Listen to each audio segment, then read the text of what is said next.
Welcome back to part two of our one night away. We now made a beautiful walk and discovered Doorwerth Castle.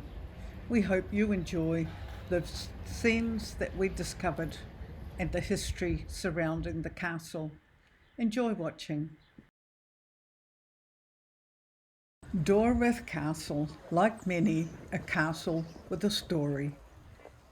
The original castle, probably wooden, is first mentioned in 1260 when it was besieged and burnt to the ground, which it was rebuilt in stone. In 1280, this second castle was again besieged, and this time the bailey was burnt down.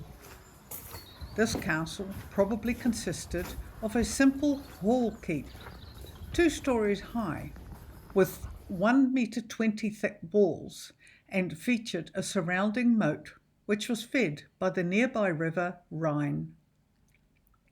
During the 14th century, the castle was continually enlarged, and Doorwerth Castle was originally the property of the van Doorwerth family. In 1402, Robert van Doorwerth dedicated the castle to the Count of Gelre, Reinald IV, and in return, Robert was granted the castle and its land in fief, and around the middle of the 15th century, the castle was enlarged again, this time by Knight Reinald van Homelt, the 10th Lord of Doorwerth, who was also the owner of Doornburg Castle. Doorwerth Castle reached its largest form just after the middle of the 16th century under Daan Schellert van Obendorf, the 15th Lord of Doorwerth.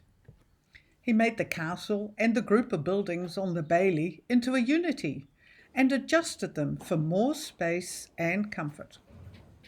And by 1560, Doorwerth Castle had almost reached its present appearance.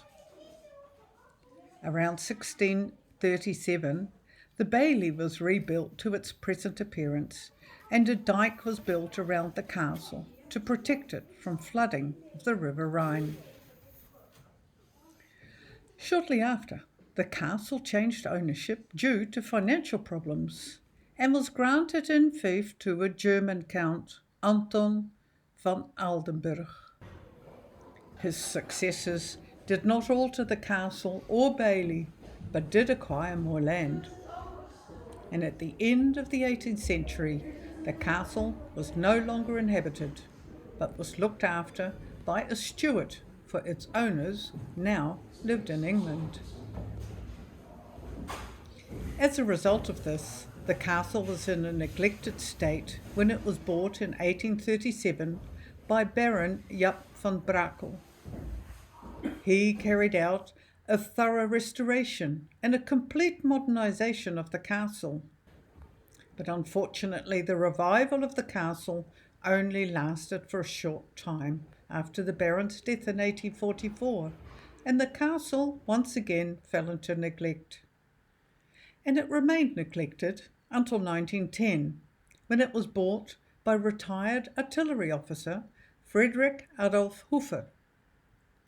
And once again, the castle was thoroughly restored, undoing some of the 19th century alterations and additions. In 1913, it was used as a Dutch artillery museum. The castle suffered heavily in 1944 as a result of German destructiveness and Allied shelling during World War II. And directly after World War II, a lengthy restoration began that lasted until 1983, and by then the castle was back into its 18th century state and was owned by the Friends of the Castles of Gelderland, a foundation who now maintain the castle as a museum.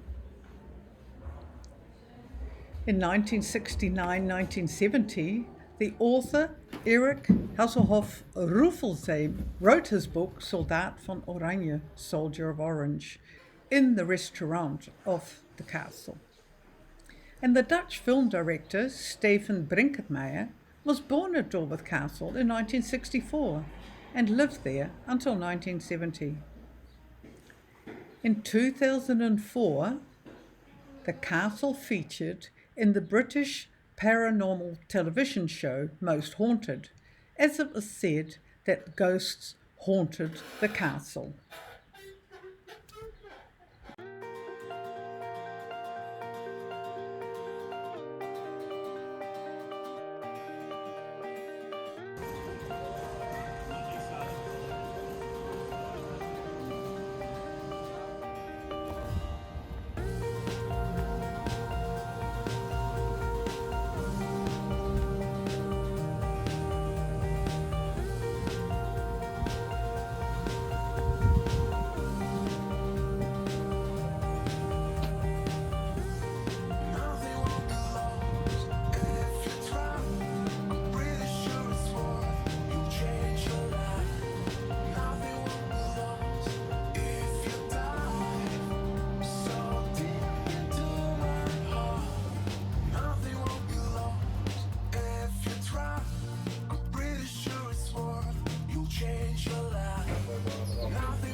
I've thoroughly enjoyed having you along on this lovely short getaway.